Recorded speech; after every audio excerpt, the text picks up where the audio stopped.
Cara, eu acho que as urnas foram fraudadas mesmo. Eu acho que, na real, o Lula foi eleito no primeiro turno. É polêmico dizer o óbvio, mas assim, chega a ser inocência pensar que as urnas precisaram ser fraudadas no Brasil pro Lula ganhar. Me surpreende ainda que tenha tanta gente pensando que o país onde a MC Pipoquinha é tratada como deusa, enquanto várias professoras que deram a vida pra proteger os seus alunos em atentados são esquecidas, não elegeu mesmo um condenado por corrupção em todas as instâncias. Cara, o país onde o bandido sai primeiro da audiência de custódia que o policial, o país onde todo caminhão que tomba é saqueado, o país onde as pessoas não podem ver um erro numa promoção de uma empresa que já querem tirar proveito, o país onde o fulano vai na Zara só pra ficar procurando preço em euro pra levar roupa de graça, não tem a mínima chance de dar certo. Metade do Brasil realmente mereceu o Lula, bicho.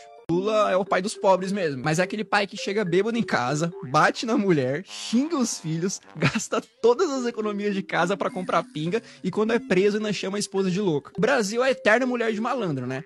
Então o PT se elegeu em 2003, se elegeu em 2006, se elegeu em 2010, se elegeu em 2014, quase se elegeu em 2018, se elegeu em 2022 dizendo que mudaria o Brasil, mas o nosso país continua um dos mais pobres, um dos mais corruptos e um dos mais violentos do mundo. Assim, se isso não é síndrome de Estocolmo, eu não sei o que é, cara. Se você é um cristão de esquerda, ou você não leu Marx, ou você não leu a Bíblia. O próprio Marx, além de ser um ateu e ter construído todo o seu pensamento através do materialismo e do ateísmo, dizia que a religião era o ópio do povo. O socialismo tem essa ideia, né?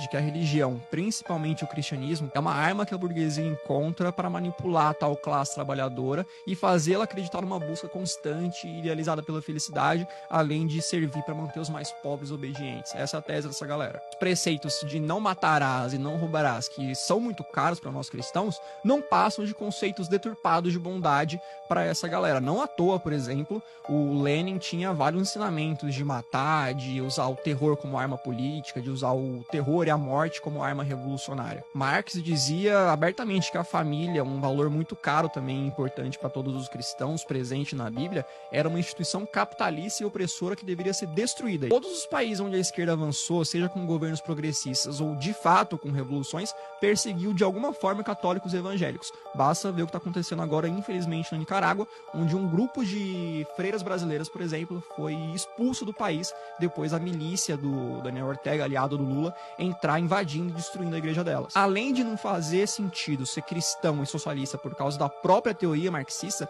também não faz sentido ser cristão e socialista pela própria prática. Jesus pregava ali a caridade voluntária, não a tomada forçada da propriedade alheia. O jovem militante de esquerda é o exemplo vivo do porquê que eu defendo tanto o ensino de qualidade sem viés ideológico na sala de aula. Porque, mano, pensa comigo.